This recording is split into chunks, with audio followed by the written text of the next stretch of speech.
Language barrier is a figurative phrase used primarily to indicate the difficulties faced when people who have no language in common attempt to communicate with each other. It may also be used in other contexts. Language barrier and communication. Typically, little communication occurs unless one or both parties learn a new language, which requires an investment of much time and effort. People traveling abroad often encounter a language barrier. People who come to a new country at an adult age, when language learning is a cumbersome process, can have particular difficulty overcoming the language barrier. Similar difficulties occur at multinational meetings, where interpreting services can be costly, hard to obtain, and prone to error. In 1995, 24,000 of the freshmen entering the California State University system reported English was the second language, yet only 1,000 of these non-active speakers of English tested proficient in college-level English. Numbers such as these make it evident that it is crucial for instruction librarians to acknowledge the challenges that language can present. Clearly, use of English is a key complicating factor in international students' use of an American university library. Language difficulties impact not only information-gathering skills but also help-seeking behaviors. Lack of proficiency in English can be a major concern for international students in the library use as it relates to asking for and receiving assistance. Lee, herself a former international student, explains that international students tend to be acquiescent and believe that school is the one place in the English-speaking world where they should be able to compete on an equal basis.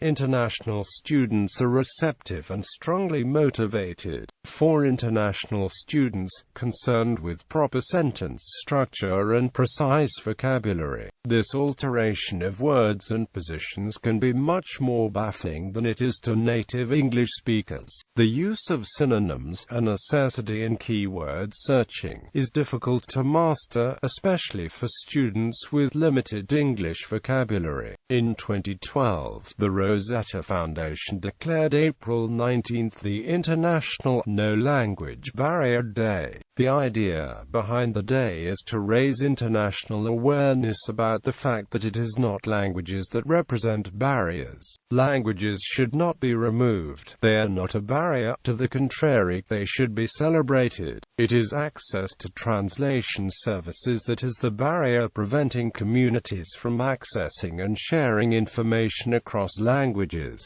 The annual celebration of this day aims to raise awareness about and to grow global community translation efforts.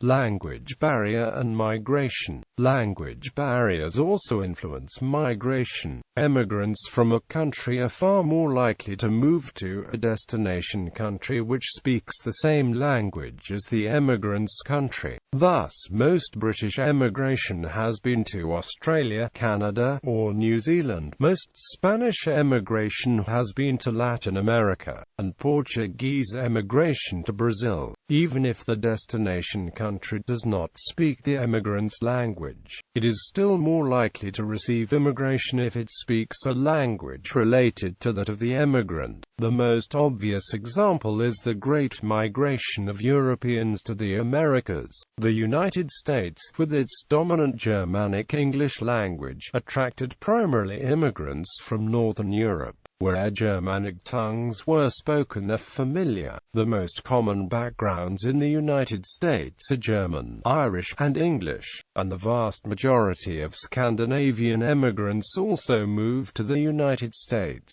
Southern Europeans, such as Italians, were more likely to move to Latin American countries. Today, people of Italian descent are the second largest ethnic background in Argentina, Uruguay, and Brazil, after Spanish and Portuguese, but rank fourth in the United States among European groups. In the past decade, Romanians have primarily chosen Italy and Spain as emigration destinations, with Germany, the largest Western European country, ranking a distant third. Auxiliary languages as a solution. Since the late 1800s, auxiliary languages have been available to help overcome the language barrier. They were traditionally written or constructed by a person or group. Originally, the idea was that two people who wanted to communicate could learn an auxiliary language with little difficulty and could use this language to speak or write to each other. In the first half of the 20th century, a second approach to auxiliary languages emerged, that there was no need to construct an auxiliary language, because the most widely spoken languages already had many words in common. These words could be developed into a simple language. People in many countries would understand this language when they read or heard it, because its words also occurred in their own languages. This approach addressed a perceived limitation of the available auxiliary languages, the need to convince others to learn them before communication could take place. The newer auxiliary languages could also be used to learn ethnic languages quickly and to better understand one's own language. Examples of traditional auxiliary languages, sometimes called schematic languages, are Esperanto, Ido, and Volapük. Examples of the newer approach, sometimes called naturalistic languages, are Interlingua Occidental and Latino sign flexion. Only Esperanto and Interlingua are widely used today, although Ido is also in use. Language barrier for international students in U.S. Now, more and more students prefer to study in abroad. Along with all the problems that are internationally faced, language barrier becomes the biggest problem for international students, especially in America. In addition, the kind of language barrier make many students feel helpless and overstressed. Many researchers show the difficulty of language barrier for international students. Salvador I mentioned the problem of language barrier, the identification of classroom atmosphere, and faculty-student relationship causes of difficulties for international students in his research, which published on 1998. In all the factors, he said that the language is the first barrier encountered by international students. Not only language barrier will cause international students anxiety, but Chen, counseling instructor at University of British Columbia, identifies second language anxiety, educational stressor and socio-cultural stressor as the three biggest challenges for international students. To solve the stress that international students have, some scholars gave some suggestions, including dealing with the problems with a positive attitude and educate international students to use various ways to help them solve their problems, especially during the orientation periods. As Professor S. G. Nelson said in 1991 in his book, How Language is Life, language is much more than a vocabulary of words. Language is how people express their feelings and show their individuality, and when different age groups are together, people of all ages must learn how to act around other groups.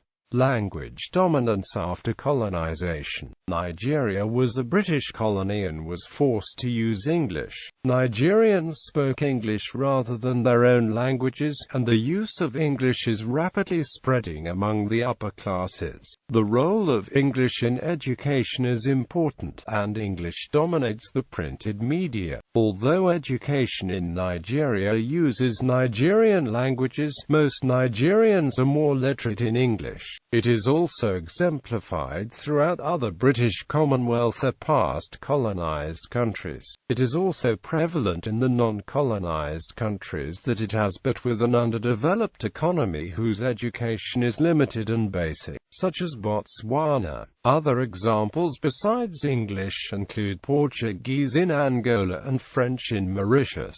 Other uses of term. SIL discusses language as a major barrier to literacy if a speaker's language is unwritten.